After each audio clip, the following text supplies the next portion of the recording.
السلام علیکم اسٹوڈینٹس، کیسے ہیں آپ لوگ؟ امید ہے اللہ کے کرم سے ٹھیک ٹھاک ہوں گے انشاءاللہ۔ آئیے اپنے سبق کا آغاز کرتے ہیں۔ آپ سب کتابیں کھولیں، پیج نمبر 23۔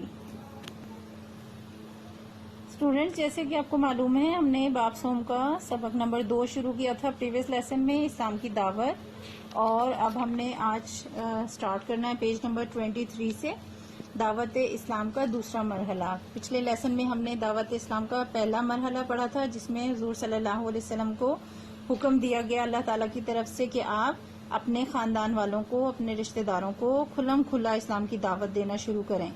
اب ہم پڑھیں گے اس دعوت اسلام کا دوسرا مرحلہ۔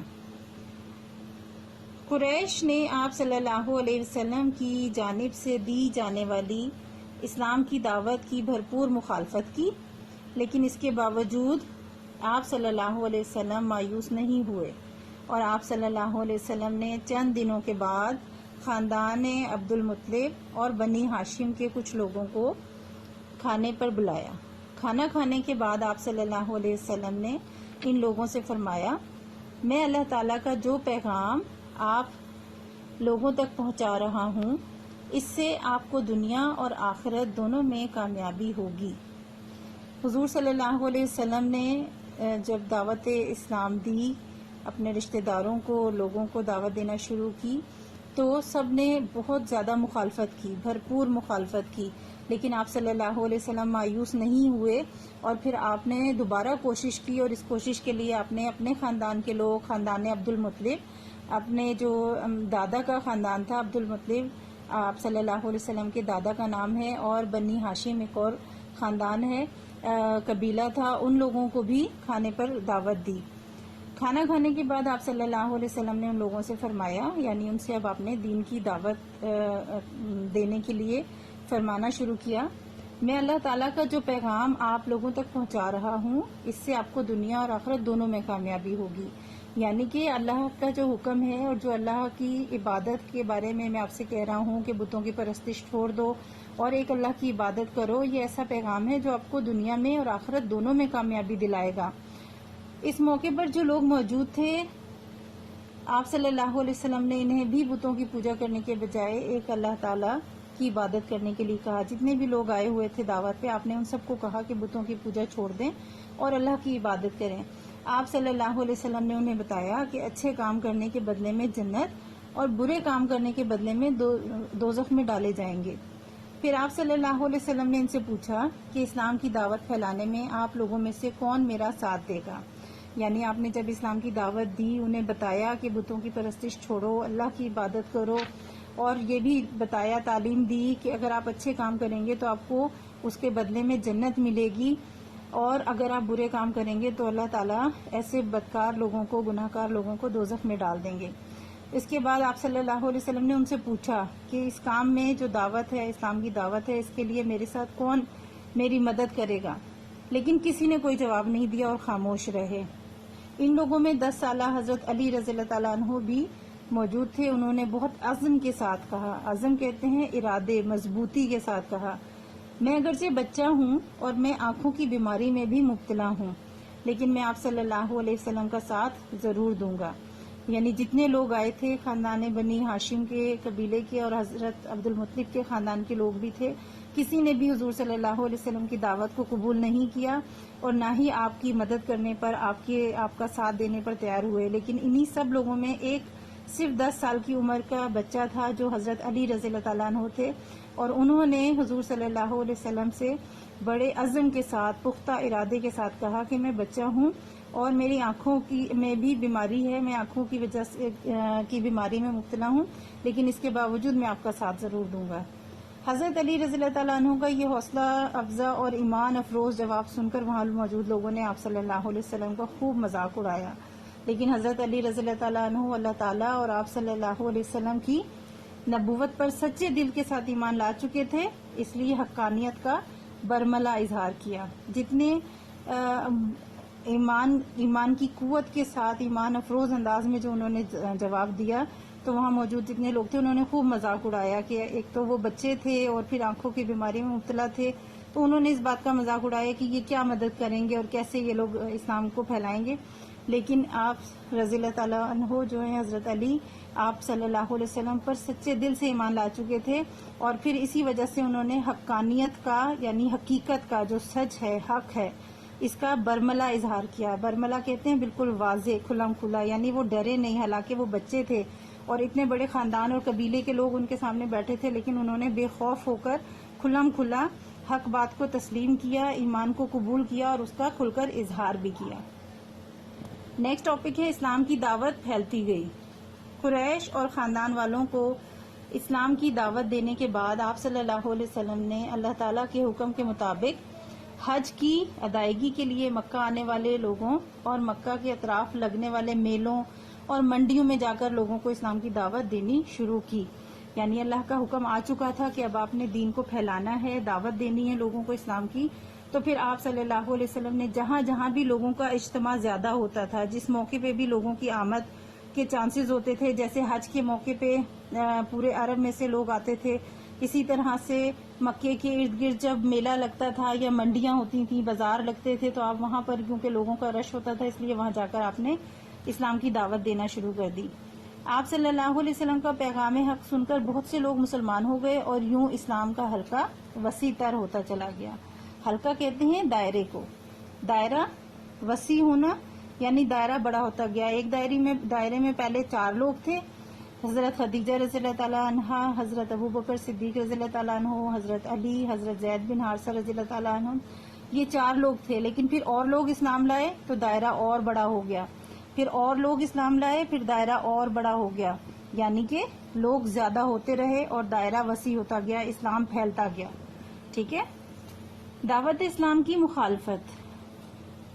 حضور صلی اللہ علیہ وسلم اسلام کی دعوت دیتے رہے، لیکن ساتھ ساتھ جو کفار تھے وہ مخالفت کرتے رہے۔ مکہ کے مشرکوں نے رسول خدا صلی اللہ علیہ وسلم اور مسلمانوں کو بری طرح ستانا شروع کر دیا۔ جب انہوں نے دیکھا کہ اسلام کسی طرح رک نہیں رہا اور لوگ آہستہ آہستہ اسلام قبول کرنا شروع ہو گئے ہیں، تو انہوں نے پھر ظلم و ستم شروع کر دیا، مسلمانوں کو خوب تنگ کرنا شروع کر دیا۔ مگر ان مسلمانوں کے لیے جان دینا آسان تھا اور ایمان چھوڑنا مشکل تھا، لیکن جو لوگ اسلام لا رہے تھے وہ اتنی پختگی اور اتنی سختی کے ساتھ لا رہے تھے کہ ان کے جتنا مرضی ستا لو، تنگ کر لو، لیکن وہ کہتے تھے کہ ہم جان دے دیں گے لیکن ایمان کبھی نہیں چھوڑیں گے۔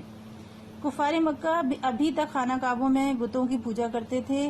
ایک دن آپ صلی اللہ علیہ وسلم نے حرم کعبہ میں جا کر اللہ تعالیٰ کی وحدانیت کا اعلان کیا۔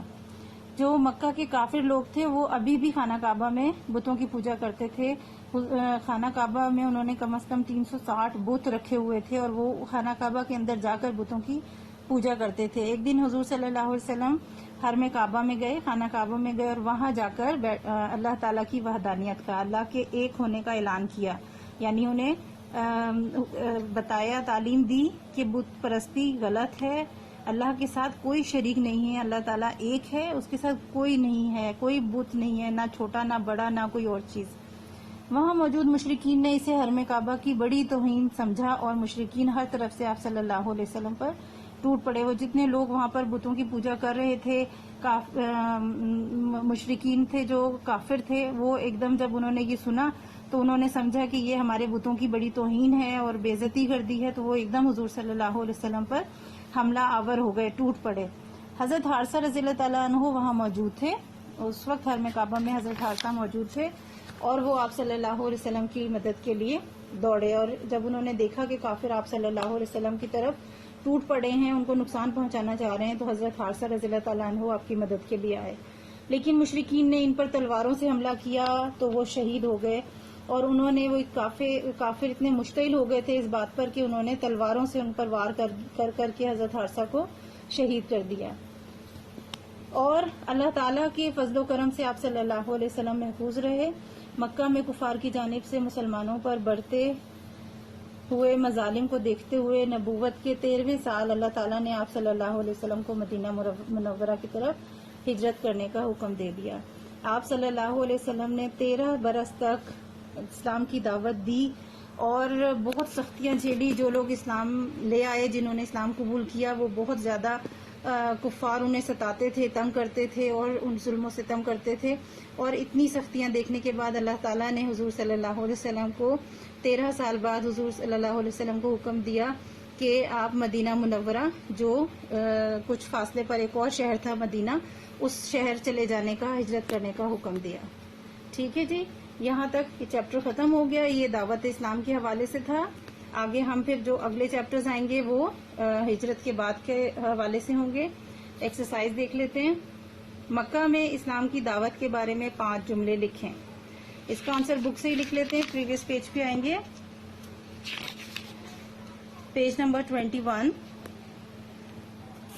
مکہ میں اسلام کی دعوت، یہ آپ کو ٹاپک نظر آ رہا ہے. اس میں پہلی لائن میں آپ صلی اللہ علیہ وسلم، آپ صلی اللہ علیہ وسلم، یہاں سے شروع کریں گے. آپ صلی اللہ علیہ وسلم نے مکہ کے لوگوں کو اسلام کی دعوت دینی شروع کی. آپ صلی اللہ علیہ وسلم نے لوگوں سے کہا کہ صرف ایک اللہ تعالیٰ کی عبادت کرو، بتوں کو نہ پوجو.